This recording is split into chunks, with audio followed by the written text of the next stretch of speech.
Hey everybody, it's Jared Meredith. I'm so glad to be back with you once again. I want to read, starting out today, out of the book of 1 Corinthians in the 13th chapter, and we're going to read the whole chapter today. I'll go ahead and begin reading. And it says, "Though I speak with the tongues of men and of angels, and have not charity, I am become a sounding brass or a tinkling cymbal. And though I have the gift of prophecy, and understand all mysteries and all knowledge, and though I have all faith, so that I could remove mountains, and have not charity, I am nothing. And though I bestow all my goods to feed the poor, and though I give my body to be burned, and have not charity, it profiteth me nothing. Charity suffereth long and is kind. Charity envieth not. Charity vaunteth not itself, is not puffed up, does not behave itself unseemly, seeketh not her own, is not easily provoked, thinketh no evil, rejoiceth not in iniquity, but rejoiceth in the truth, beareth all things, believeth all things, hopeth all things, and endureth all things.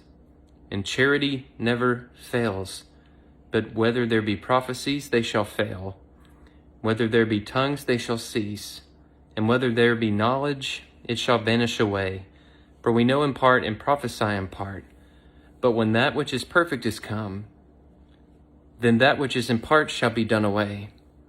When I was a child, I spake as a child. I understood as one, I thought as one. But when I became a man, I put away childish things. For now we see through a glass, darkly, but then face to face. Now I know in part, but then shall I know even as also I am known. And now abide faith, hope, charity, these three. But the greatest of these is charity." When I read through this passage, there's not much that I could add or take away from what we read here. But there are a few parts that I want to point out and identify in today's Unite scripture.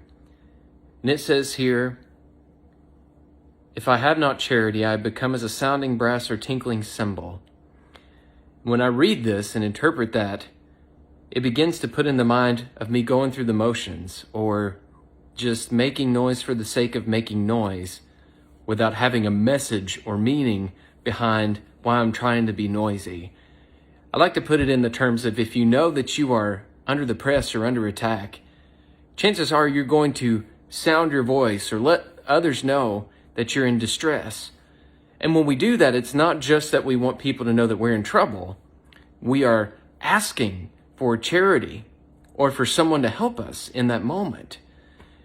But if we're just making noise for the sake of making noise and not looking for charity, then this, what I would call moment of heartlessness, begins to set into our life, where folks get mixed signals from us about the way that we love or the way that we would need love. Have you ever been there where you feel like you've tried to reach out to other people and it didn't feel like it was getting through? It's so easy for us to get caught up in the motions of things where we make so much noise that people cannot even hear when we need charity to be abundant or to help us in our time of need. And I find that when we're too busy or we get too consumed with other things going on, this extra noise in our life will clog up or keep others from hearing us when we truly need help. Aren't you glad that even if other people don't hear it, or they don't have the love to move to your need, that God still loves us enough to have charity for us and to work through others to help us when we need it? In an unlikely time, in an unlikely place, there's someone unlikely. God can move in and help us and change our lives. "And though I have the gift of prophecy and understand all mysteries and knowledge, and though I have faith that I could remove mountains and have not charity, I am nothing." This one definitely hits home as someone who has been in ministry for a long time. As many of you who may be watching this have been in church for a long time or supporting ministries for a long time.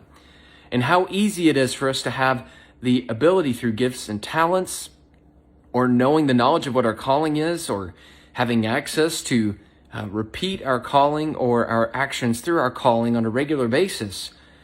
And over time, we lose the passion of why we are doing it and get more caught up into the what we're doing and let that be the driver of what we picture as success. But oftentimes, you could say, man, I got up there and I sang and I killed it. But other people may not have connected with what you were doing because perhaps your heart may not have been there or may have been somewhere else.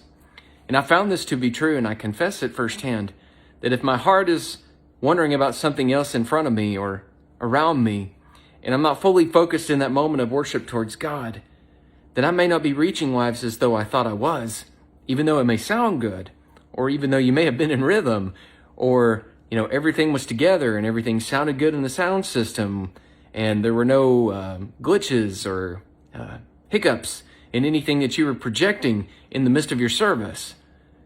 But if we don't have charity, even if we have the ability to move mountains, even if we have the gift of prophecy, even if we have the ability to make a difference without love or passion in our heart driving us to why we really do what we do, then it is unprofitable, as it reads. Though I give all that I have to feed the poor, and give my body to be burned, and have not charity, it profiteth me nothing. And what is that really telling us? That we could be willing, or say that we're willing to give of ourselves to help other people, or we may even give of ourselves to help others at times. But if we've lost the love in our heart and the passion to do it for the real right reasons, because God loved us enough to help us when we were helpless, if we lose that love to help other people, it becomes unprofitable for us to do that thinking it's going to benefit us in some outcome. You see, the greatest part about charity is that it's not asking for anything in return. We're not doing this as a quid pro quo, where we do a few good things and then we expect a bunch of good things back in return. Sometimes charity is doing it even when you get nothing in return. Sometimes charity is giving somebody the message or the song that's on your heart, even if nobody comes back and gives you anything good as a result of what you did for it. Sometimes charity is giving your last dime to somebody that may not ever be able to pay you back, may not even have the ability in their own heart at the moment to even remember to say thanks.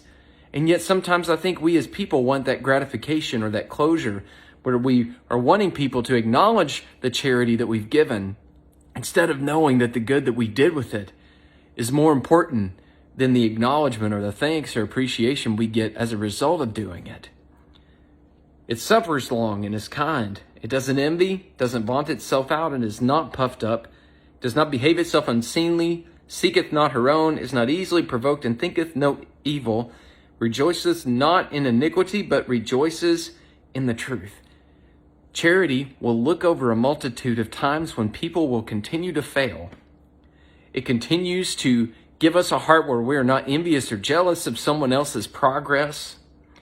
It gives us the ability to not be puffed up or prideful about the fact that someone may be more blessed than we are at the time, but you don't know where it is that they've been and why it is that they are being blessed ahead of you. You may not know their struggle. You don't know their story. And at these times, we don't need to let anything but charity begin to bubble up in us where we can be happy for the health or the healing or the prosperity of someone else around us. It may be tough. I've been there. Even in my own workplace, I've seen people that I've went up the ranks with move up a step higher than me where I feel like I'm stuck or locked into a place that I've been. And for a while, it would leave you bitter. But after a while, you just have to realize God has different plans for different people. And my season may not be up to move another step higher. Instead, I've learned to be happy for those that have made the moves, to support them and to pray for them and to love them. Even if it kills me in the flesh, my charity and my love for other people causes me to not be jealous of them, but to realize that God has a different plan for me than he would for someone else. When we talk about rejoicing in the truth, charity will rejoice when we receive something that is a difficult truth. And that's really what that's talking about there. When we are able to have someone give us a tough truth and they love us enough to tell us the truth, then that's truly them caring about our well-being. Not everything that we're always going to hear is going to be good. Sometimes it may be like ripping the Band-Aid off and hurts when we hear something that may challenge us to be different or behave differently than what we have been. But are you willing to do that if someone loves you enough to do that? And above all, will you rejoice and walk away happier knowing that somebody held you accountable than letting them let you continue to live your life the way you have been living without understanding that there's a better way to live it? Charity will never fail. And whether there be prophecies or tongues or knowledge, they'll all vanish away. And what that tells me is that at times we will have knowledge, and other times we will do things that appear as though we have no knowledge at all. And sometimes you're looking for someone to care and they may not. I've been there. I love my churches that I've been to my whole life. I love my family. They've taken good care of me through the years. I love everything about all the jobs that I've been at, had great support systems, but at some point, all of those systems will fail us because at times they may not see the need that you're going through. And no matter what I would say or do in that moment of suffering in part, I realize whether that which is perfect is come, that which is in part shall be done away. There's something that comes to pass about the understanding of God's love for us. God's love for us looks over a multitude of our faults. And even when all these other systems fail, God never fails. And if God is charity and charity is love, and he is the Son who died for us that we have received in our heart, and he in us is greater than he that is in the world, then the love that I have in my heart is enough to conquer anything that the world would throw at me. It's a powerful notion to know that you have enough love in you to overcome it all. If Jesus overcame this world and died for us when we were undeserving and gave us another opportunity to be better than we ever thought we could be when we put our former sins behind us and came to God greater in the truth and understanding of not the person that we used to be, but the person that we can be through Christ, that kind of love lets me know that no matter what it is that may fail around me, no matter what system may come short, that God will never come short. Jesus Christ will never come short. His presence, his spirit, his power will never fail you. Even in the absence of knowledge, you may not even understand where you're going or what needs to happen, but God loves you enough to bless you enough that even if things fail around you, that he will not fail you. When I was a child, I spoke as one. I understood as one. I thought as one. But when I became an adult, I put away childish things. This is addressing in part about maturity and perfection. When I didn't have the understanding of wisdom and how I've learned from experience, then I behaved on the notions to which I knew at the time. But if we have all grown and learned and been guided through our conscience or other people and wisdom, then we'll know not to put our hand on the oven when it's hot.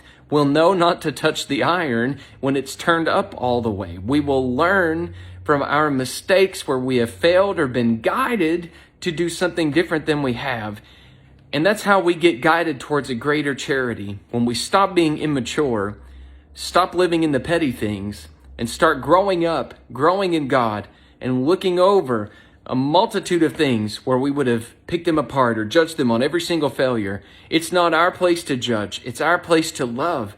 God will handle each and every situation that we go through, that others go through. Our job is to love them. So as we look upon their life, we should see them as we see ourselves. And that's God's love in us towards them, that we would show compassion and charity where other people would not. When the world would turn people away, God's saying, show love where others would not. For we see through a glass darkly, but then face to face. Now I know, and then shall I know, as also I am known. And now faith, hope, and charity abide. But the greatest of these is love. We all possess that hope in our heart, and we all have faith to believe for something greater. But at times we are challenged to continue to remain in a spirit of charity, in a spirit of love, especially when we are vexed with a trial or under attack by the enemy. It's so easy to give up or feel like you want to give up. But I'm here to encourage you today to not give up, to not lose hope, to not lose faith, but be reminded that the love in your heart and the passion that you feel for God is the very foundation. It's like the warmth or the protection that you put around your hope and your faith. For when you have a greater love in your heart that you feel in God and through Christ, then everything else that you begin to fight against, your faith and hope, all of a sudden are warmed in the midst of a cold place by the love that you have. And all of a sudden, everything you're dealing with doesn't feel as bad, or it doesn't feel as impossible. And that's God's love in us and towards others.